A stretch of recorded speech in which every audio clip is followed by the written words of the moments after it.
Hello everyone, आप सभी का स्वागत है इस आईएफएस के वंडरफुल चैनल पर। एंड आज हमारे साथ एक शख्स जुड़ चुके हैं, एक शख्सियत जुड़ चुके हैं जिन्होंने टोटली यूट्यूब से पढ़ा है भैया सीवेट पीजी के लिए। एंड यूट्यूब से पढ़ा ही नहीं है, पढ़ने के साथ इतने अच्छे मार्क्स लेकर आए हैं इन्होंने, जस्ट इनक्रेडिबल।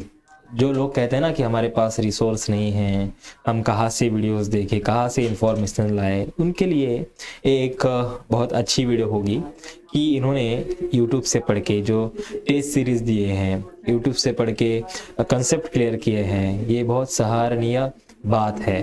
तो ये कहाँ से आते हैं, ये कैसे इन्होंने प्रिपरेशन किया, कितने मार्क्स इनके आए हैं, ये सारी बातें आज हम करने वाले हैं सीवेट पीजी एग्जाम के बारे में। तो सबसे पहले इनका परिचय कर लेते हैं। तो प्लीज आपका परिचय हमें दीजिए।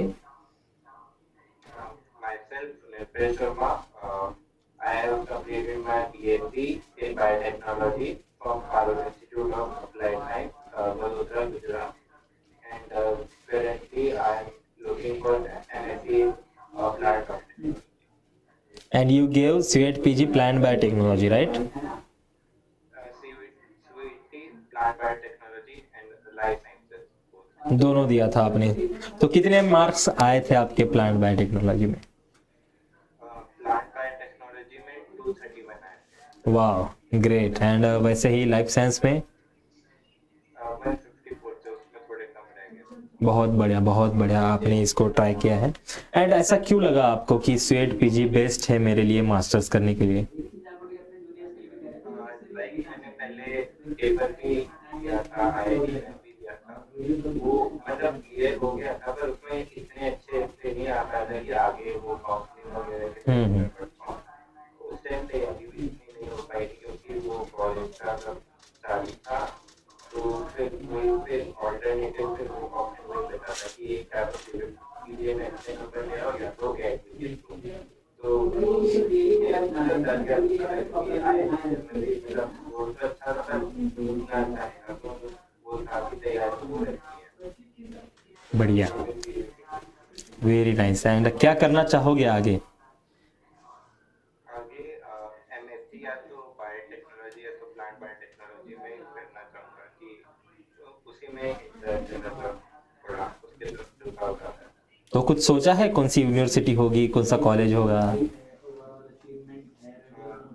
यूनिवर्सिटी ऑफ हैदराबाद है और फिर अगर जे कैट के थ्रू देखो तो यूनिवर्सिटी भी है, प्लांट मॉलिक्यूलर बायोलॉजी डिपार्टमेंट, और जीबीयू भी बायोटेक यूनिवर्सिटी भी रहती है। एंड वो जो 90 मिनट थे एग्जाम के, वो सफिशिएंट थे आपके लिए?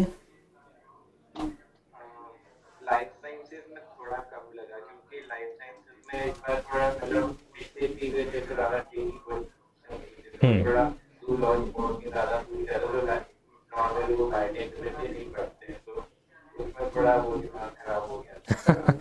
तो उसके लिए थोड़ा दिक्कत हुआ था, पर प्लांट बायोटेक के लिए तो सभी ने क्योंकि एक्चुअली आईएफएस का ये वो बहुत बड़ा था क्योंकि आईएफएस भी मैंने वो नाइट्रोजन साइकिल है ना पूरा, वो पूरा आईएफएस से पढ़ा था कि कौन कौन से बैक्टीरिया इन्वॉल्व होते हैं, क्या बनता है, क्या होता है।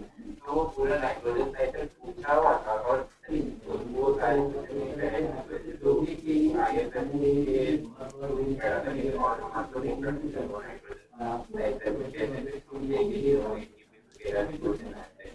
तो प्लांट बायोटेक्नोलॉजी तो हो गया था, आई गेस 40 मिनट पहले हो गया था। वाह, ग्रेट। मतलब 50 मिनट में आपका क्वेश्चन पेपर हो गया? हाँ, मतलब बहुत डायरेक्ट क्वेश्चन पूछे थे, ऐसे कोई घुमा फिरा के नहीं पूछा था। और फिर मतलब इजी था, पेपर लेवल इजी था, कंप्यूटर लाइफ साइंस। इजी लगा मतलब अच्छा खासा प्रिपरेशन करके गए थे इसलिए इजी लगा होगा, या फिर भी ऐसे इजी था, डायरेक्ट क्वेश्चन थे? तैयारी किया था, नाइस। की ज़्यादा तैयारी किया था। तो जब आप YouTube से प्रिपरेशन कर रहे थे तो ऐसे कौन सी डिफिकल्टीज आई मेरे हिसाब से? क्योंकि आप YouTube से पढ़ रहे हो, कोई भी बीच में नोटिफिकेशन पॉपअप हो जाता है, आप थोड़ा डाइवर्ट हो जाते हो, तो ऐसा कुछ हुआ था YouTube से जब पढ़ रहे थे? हाँ, मतलब सच बोलो तो सीवीटी पीजी को मैंने इतना वो ध्यान से या मन लगा के तो नहीं पढ़ा, मतलब ऐसे ही वो भेज दिया है, मतलब आई गेस एक हफ्ता पहले बैठा था उसकी तैयारी करने की। बस। तो हाँ, एक हफ्ता पहले तैयारी करने बैठा। तो बहुत अच्छे तरीके से आपने इसको टारगेट किया है। एक हफ्ते में आपने बहुत सारा कवर करके इतने मार्क्स लाना, it's not a simple thing, it's not a cup of T. तो क्वेश्चन प्रैक्टिस करते थे आप? वही कि मैं कोई टॉपिक रिवाइज करने गया ही, मैंने जितने भी आपके वो क्वेश्चन सीरीज चलते थे ना, सब सारे वो टू एच पे बैठ के देखे। बढ़िया। एंड वो फायदेमंद रहे आपके लिए? हाँ, एक्चुअली में वही फायदेमंद था, क्योंकि पहले मैं सोचा कि टॉपिक वाइज रिवाइज करने जाऊँ, फिर मेरे को लगा कि बहुत ज़्यादा टाइम हो जाएगा। Exactly. बचा नहीं था एक्चुअली में मेरे Right. पास उस टाइम पे। तो मैंने वही सोचा कि ये क्वेश्चन सीरीज है तो क्वेश्चन सीरीज पूरी सॉल्व कर लेते हैं। और कुछ क्वेश्चन तो सेम टू सेम वैसे ही आते थे, especially खास बायोटेक्नोलॉजी में, जैसे नाइट्रोजन साइकिल वाला बताया, तो वो सारे सेम टू सेम वही क्वेश्चन आ गए। Yes exactly. बहुत बार कंसेप्ट भी रिपीट हो जाते हैं, कभी कभी बहुत सिमिलर क्वेश्चंस आ जाते हैं, बहुत फायदे हो जाते हैं इससे। तो जब आपने वो 90 मिनट बाद निकले उस एग्जामिनेशन हॉल से, लगा था कि इतना अच्छा स्कोर आ जाएगा प्लांट बायोटेक का? हाँ, मतलब प्लांट बायोटेक के पेपर में मैं सिर्फ पेपर पे निकला था कि इसमें तो मेरे नंबर आने वाले, क्योंकि लाइफ साइंसेस में मैं थोड़ा उदास हो गया था, पेपर मेरा नहीं गया इतना अच्छा। राइट। थोड़ा demand life science paper tough आ रहा है, तो एक बार असर्शन रीजन पूछे ही नहीं थे, बिल्कुल भी नहीं पूछे थे दोनों में, प्लांट में और लाइफ साइंस में? हाँ, दोनों में असर्शन रीजन थे ही नहीं। तो दिक्कत मेरे को उसी में आ रही थी। वो क्वेश्चन होते हैं जिसमें वो 3 या 4 चीजों को उनमें से बताना होता है कौन कौन से सही है, तो 2-3 तो पता चल जाता है सही है, पर MSQ डाउट होता है, MSQ में प्रॉब्लम आ रहे थे।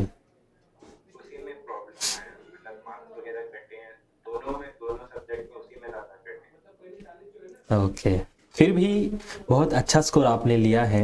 एंड एट लास्ट जो भी हमारे दर्शक आपको देख रहे हैं, क्या कहना चाहोगे कि यूट्यूब से पढ़ना कैसा होता है, कैसा एक्सपीरियंस आपने लिया है?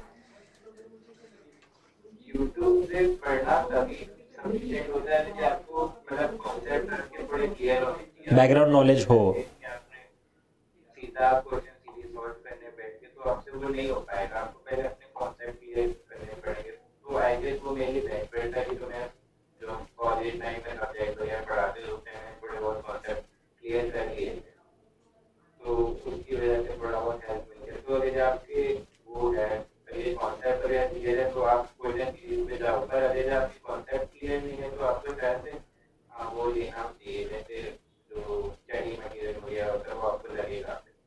Right exactly. मतलब कुछ ना कुछ बैकग्राउंड नॉलेज होना चाहिए जब डायरेक्टली आप क्वेश्चन प्रैक्टिस के ऊपर जाते हो। एंड आपका वही फायदा हुआ, आपका बीएससी में ही सब्जेक्ट क्लियर थे एंड आपने यूट्यूब से क्वेश्चन प्रैक्टिस की ओनली, राइट? एंड कितना हेल्पफुल हो जाता है क्वेश्चन प्रैक्टिस करना किसी एग्जाम को टारगेट करने के लिए? मतलब क्वेश्चन प्रैक्टिस करना आई गेस मेन होता है। अगर ये कोई बच्चा सिर्फ पढ़ के जा रहा है तो आई गेस उसमें उतना कॉन्फिडेंस नहीं होता अपने कि वो ऐसा पेपर सॉल्व कर पाएगा, इतना टाइम मैनेज कर पाएगा। तो टाइम मैनेज वगैरह भी आपको आ जाता है जब आप क्वेश्चन प्रैक्टिस करते हो। पर अगर आप क्वेश्चन प्रैक्टिस नहीं करोगे तो आपको टाइम मैनेजमेंट वगैरह फिर स्ट्रेस वगैरह वो थोड़ा डिफिकल्ट हो जाता है उस टाइम पेपर देने के लिए। Okay, nice, very nice. And बहुत अच्छा लगा आपसे बात करके। एंड बहुत अच्छी तरीके से मास्टर्स करना और बहुत सारे आगे की जो भी एग्जाम्स है वो देना।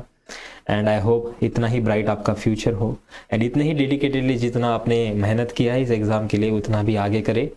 एंड ऑल द बेस्ट, जो भी आपका फ्यूचर होगा बहुत सुंदर भविष्य होने वाला है। And congratulations for now and thank you for your precious time.